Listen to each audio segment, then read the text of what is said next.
Hi everyone! Today I'm doing a tutorial for musicians and composers who are new to digital audio workstations. There's so much to learn and it can be very overwhelming, so I'm doing short tutorials on a specific thing. Check out my YouTube channel for other tutorials and quick tips, but today we're going to look at adding reverb. So what is reverb? It's short for reverberation, which means a sound that's bouncing, reflecting or rebounding off a surface. Depending on the hardness of the surface and the size of the space, this will determine how much reverb you have. This differs from delay or echo in that the repeated sounds bouncing back to your ear are within milliseconds of each other and are heard as one sound. Delay or echo has more time between the sounds bouncing back, and you can hear them individually before they decay or die away. So a composer who's new to a DAW may wonder why their compositions sound different to other music that's available. There's going to be many reasons, but one of them might be that they aren't applying any reverb. So I'm going to show you how to add reverb to your mix so that it doesn't sound so in your face, so close that you feel you could reach out and grab it. I'm going to be using Logic Pro 10, but most DAWs will work in a similar fashion. I'll also show you how to apply reverb in GarageBand, as it's essentially a cut-down version of Logic, but the effects units are in a different spot. First things first, let's listen to this snippet of music I've got here.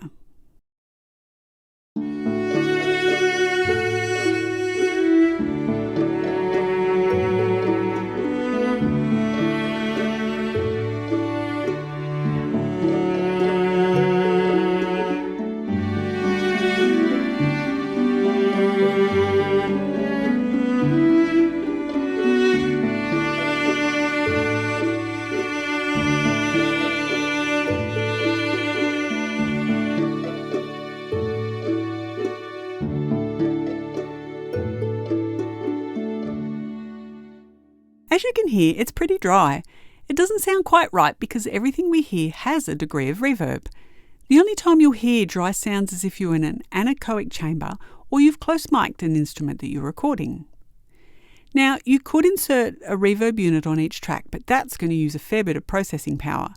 If all your tracks are using the same reverb setting, and if you want them to sound like they're all in the same room, they will need to, we're going to put the reverb unit on a bus and send all the signals there. The quickest way to get to a bus is go to Sends on your track and select a bus. You can set up templates so you don't have to do this every time, but for now we're starting from scratch. As you can see, your bus is another track and are often labelled aux or auxiliary. On hardware mixing desk, buses and auxiliaries have different functions, but in a DAW they're effectively the same. You can rename them. I'm just going to call this one Reverb.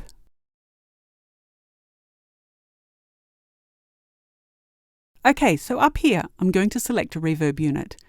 I'm going to pick the one called Space Designer, but you can choose one of the simpler ones if you prefer.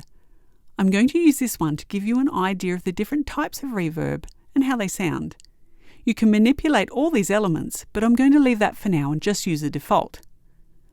Let's start with a medium length reverb. It gives you the names of the different spaces and rooms and how long the reflection is. Let's pick Medium Sweet, and the reverb time is 1.7 seconds long.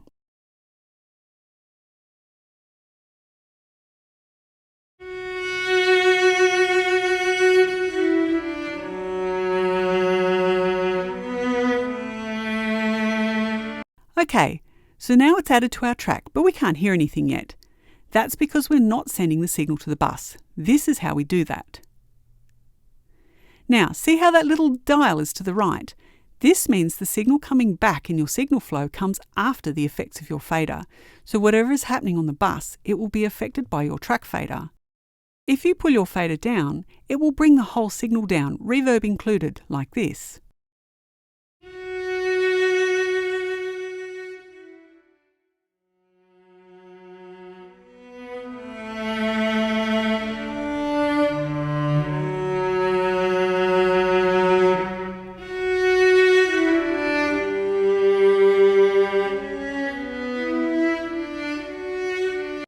But if we select pre-fader, it acts differently. This means within the signal flow, the signal coming back from your bus comes down before your track fader, so it will not be affected by the fader at all. If you pull the fader down, your original signal decreases in volume, but the reverb isn't affected. It is independent from the track fader. This is useful if you want to have your audio effects in your mix without the original signal. In order to affect the signal, you have to move the dial.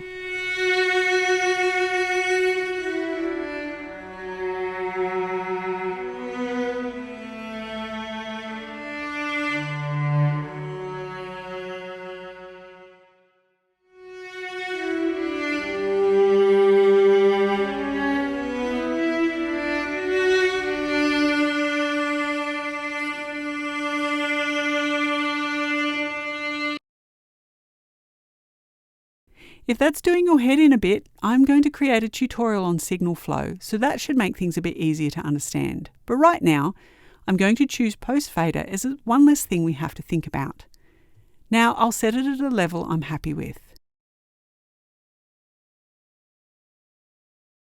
Now, to get all the musos in the same room, I will send all the other tracks to the same bus and set the level.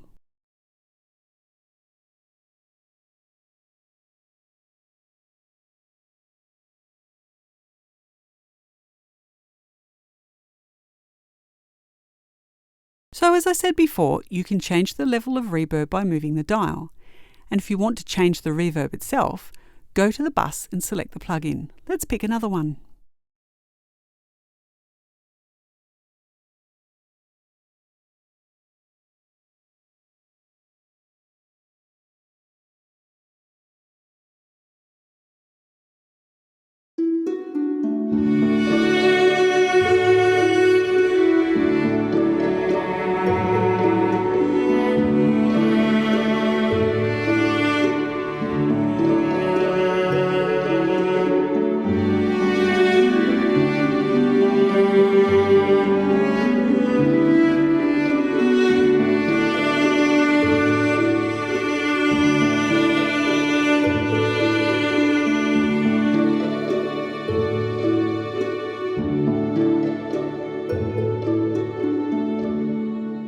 So that's going to help your music sound more professional. But before we finish up, I'm just going to show you how to add reverb in GarageBand.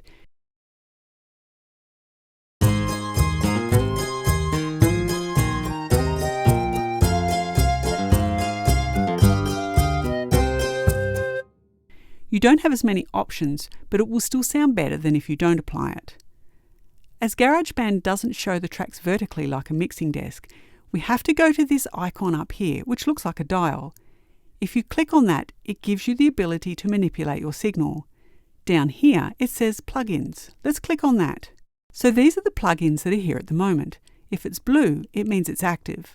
If it's grey, it means it's deactivated. You can change these, and it looks like that GarageBand only allows you to add 4 plugins per track. Space Designer is in there, but with a basic interface. But all your reverb impulse responses are still in there.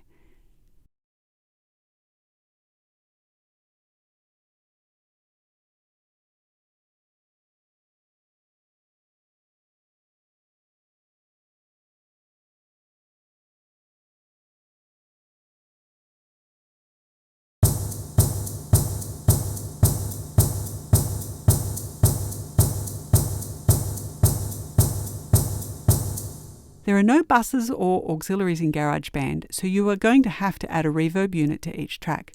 But you can copy and paste your settings once you're happy with the reverb that you've selected. Click on the drop-down menu, select More, then select Copy. When you add the same unit to the next track, go back to your drop-down menu and under More, select Paste. You may have to check that your master reverb settings are activated as well.